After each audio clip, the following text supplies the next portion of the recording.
सुप्रभात विद्यार्थियों। आज हम अध्ययन करेंगे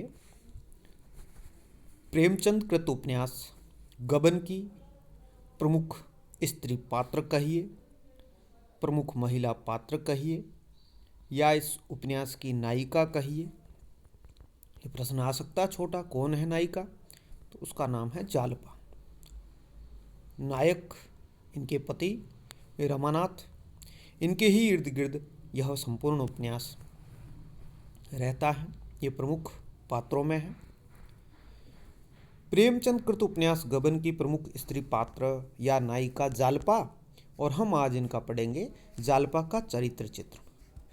अमूमन आपके परीक्षा में यह प्रश्न पूछा जाता है।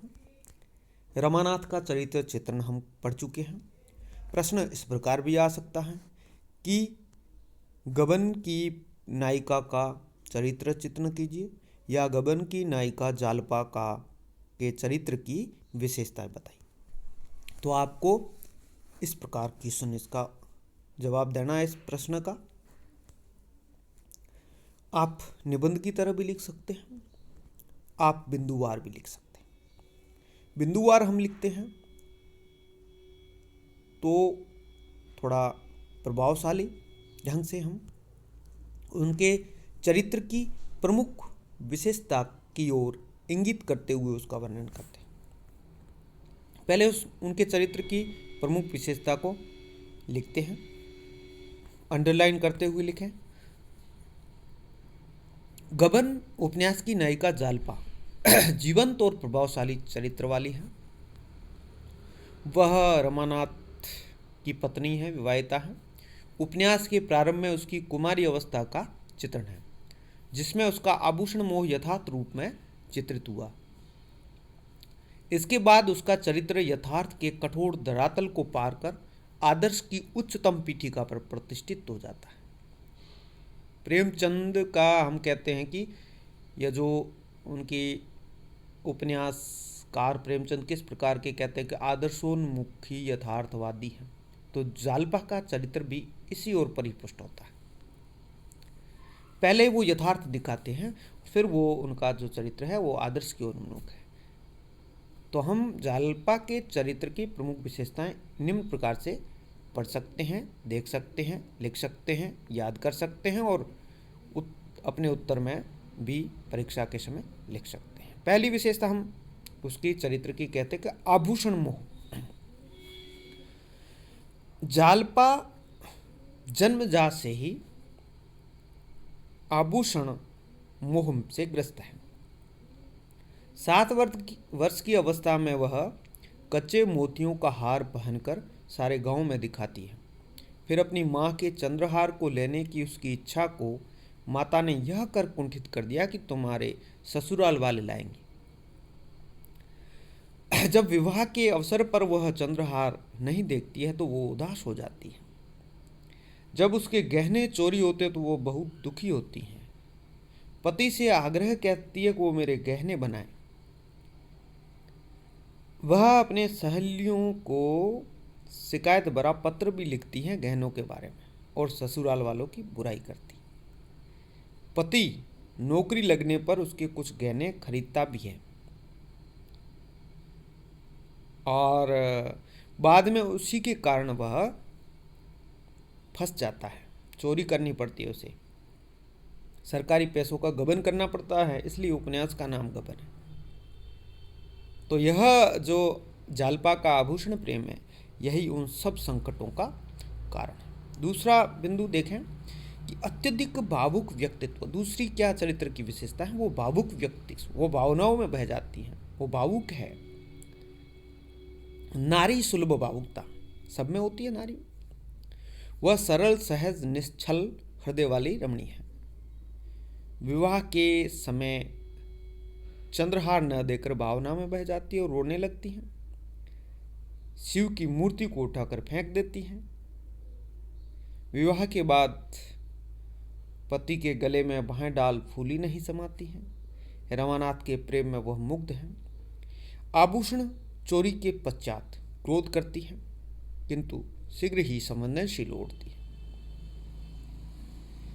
रमानाथ जब कलकत्ता जाता है तो वह यह जानकर भी कि मेरे गहने ही इस परिस्थिति का कारण है, तो वो गहनों को बेच देती है और विलास की वस्तुओं को गंगा में फेंक देती। तो यह भावुकता के प्रमाण है, उदाहरण है, दृष्टांत है, जिसको हम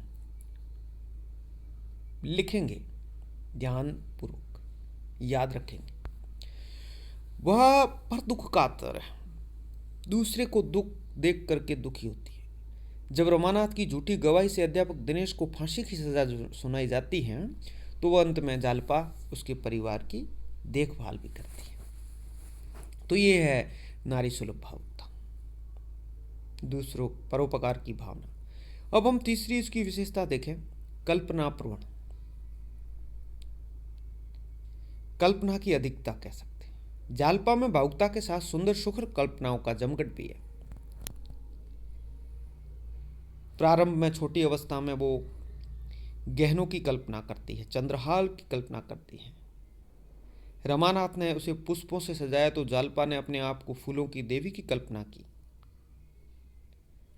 वह अपने समान दूसरों को पीड़ा का भी अनुभव करती है, रतन की पीड़ा को अपनी कल्पना से ही साझा करती है। तो ये कल्पना प्रवणता है। इसके अलावा उसका चरित्र चित्रण या उसके चरित्र की प्रमुख विशेषता, चारित्रिक विशेषता कहते हैं हम, लालसाओं से परिपूर्ण और वाक्पटु। लालसाओं से परिपूर्ण है, आदर्श और यथार्थ का सम्मिश्रण है। पहले पहले यथार्थ और अंत में आदर्श, यही प्रेमचंद के उपन्यासों की विशेषता है। आदर्शोन्मुखी, यथार्थवादी। एक और वो आदर्श नारी थी तो दूसरी ओर उसमें मानवीय दुर्बलता को प्रकट करने वाली लालसाएं भी थी। गहनों के प्रति लालसा, वह सोचती हैं मेहमान के सामने भोजन लाकर रखना चाहिए, उससे भोजन के लिए पूछना अशिष्टता है। जब रमानाथ ने उसे गहनों के बारे में पूछा था, यानी वह चाहती थी कि उसका पति बिना पूछे उसके लिए गहने लाकर रख दे। यह गहनों की लालसा और वाक्पटुता भी रमानाथ को बहुत प्रभावित करती है। वाक्पटु है, किस प्रकार उन्होंने जवाब दिया। अभिमानी नारी, यह भी उनके चारित्र की एक विशेषता है। मान सम्मान का आग्रह है उसमें। एक समय चंद्रहार को ललचाई नजरों से देखने वाली, जब उसके गहने चोरी हो जाते और माँ उसको दया दृष्टि रख करके चंद्रहार भेजती है तो वो वापस लौटा देती है। यह है उसका स्वाभिमान, यह है उसका अभिमानी नारी। और कहती है उनके गहने उन्हें ही मुबारक हो, मैं किसी का एहसान नहीं लेना चाहती। माँ का जालपा को अपने सौंदर्य पर गर्व था। पति के साथ आने जाने में उसका रूप गर्व सहज झलकता था। बाद में जब भौतिक सुख सुविधाएं पैसे कमाने लग गया था रमानाथ, तब वह भी बड़े बड़े घरों से, बड़ी बड़ी महिलाओं से, औरतों से संपर्क रखने लगी थी। आदर्श नारी, जालपा के व्यक्तित्व में सर्वाधिक महत्वपूर्ण तत्व उसका आदर्शवादी नारी होना है। जालपा का यही रूप उपन्यास का प्राण है। वह अपने आदर्श चरित्र से रमानाथ और जोहरा जैसे विकृति के मध्य में डूबे चरित्र को भी पवित्र कर देती है। वह अपने पति के सभी कर्तव्यों को पूरा करती है।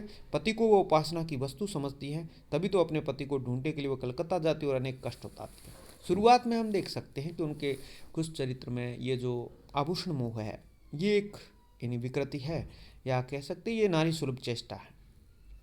परंतु वह संपूर्ण उपन्यास में एक आदर्श नारी है, एक प्रमुख नायिका है, एक प्रमुख स्त्री पात्र है इस उपन्यास की। और इसके इर्द गिर्द पूरे पात्र घूमते हैं, पूरा उपन्यास, पूरी घटनाएं इनके पास से गुजरती है। तो ये एक प्रमुख नारी, आदर्श नारी पात्र है, जिसने बाद में अपने को पति को समर्पित कर दिया है, पति के प्रति समर्पित है वो, और उन्हें ढूंढने में और उन्हें मद में डूबे, विकृति के मद में डूबे चरित्रों को भी वो पवित्र बना देती। कर्तव्यनिष्ठ और साहसी, अगली चारित्रिक विशेषता वह कर्तव्यनिष्ठ है। कर्तव्यनिष्ठा में किसी से पीछे नहीं है, और वह साहसी भी है। गहनों को बेच करके सरकारी रकम चुका देना, बाजार में सर्राफों का जो ऋणभार था उसे चुका देना, समस्त संकटों का वह स्वयं उसने अलग किया अपने से, सभी संकटों का सामना किया है। आभूषण मोह ही उसके पति से अपराध कराता है, यह सोचकर उसे ग्लानि होती है और विलास की सामग्री से विकृति हो जाती है और वह विलास की सामग्री गंगा में प्रवाहित कर देना यह साहस जुटाने वाली सामान्य बात नहीं है, बहुत बड़ी बात है। वो साहसी थी। अगली विषय था मानवता और सेवा में विश्वास। उपन्यास के अंत में वह सबकी सेवा में लगी रहती है। वह भावुक है, कर्तव्यनिष्ठ है, त्यागपरायण है, उदार है, मानव सेवा में विश्वास रखने वाले, ये सब उस चरित्र की विशेषता है और हम अलग अलग बिंदु में उदाहरणों सहित लिख सकते हैं जो उपन्यास के अंदर की घटनाओं के बारे में। कलकत्ता आकर वह देवी दिन के घर में रहते हुए त्याग और सेवा का प्रण लेती है। दिनेश के घर की सेवा करती है। जोरा जैसी वेश्या को भी उसने जिस उदारता और सहृदयता के साथ गले से लगाया वह कभी भुलाया नहीं जा सकता। वह अपने पति के पाप के प्रायश्चित दिनेश के परिवार की सेवा करके करती है। दिनेश के घर पर गंगा से जल लाती है, चंदा करके उनका गुजर बसर करने में सहयोग करती है और कहती है किसी का अनबला करके स्वर्ग का राज भी नहीं ले सकती। तो यह उसकी एक बड़ी सहृदयता है, मानवता की सेवा में विश्वास है। तो इस प्रकार हम कह सकते हैं कि जो जालपा है वह प्रमुख पात्र हैं इस उपन्यास की नायिका है। हमने यह बातें कही है, इसके अलावा भी वो बहुत उसमें विशेषताएं हैं और आप जब उपन्यास पढ़े तो उसके चरित्र की बहुत सारी विशेषताएं आप विस्तृत रूप से उदाहरणों सहित अपने जवाब में उत्तर में लिख सकती है। तो इस प्रकार आज हमने पढ़ा है गबन उपन्यास की नायिका जालपा का चरित्र चित्रण। रमानाथ का चरित्र चित्रण हम पहले ही पढ़ चुके हैं। हमने काफ़ी कुछ इस इकाई का पढ़ लिया है। आगे भी कुछ अगर बाकी रहा और वो महत्वपूर्ण है तो मैं उस पर भी वीडियो बनाने का प्रयास करूँगा। पहले चैनल को सब्सक्राइब आप ज़रूर करें ताकि आगामी वीडियो आप तक पहुँच सके। तब तक के लिए धन्यवाद।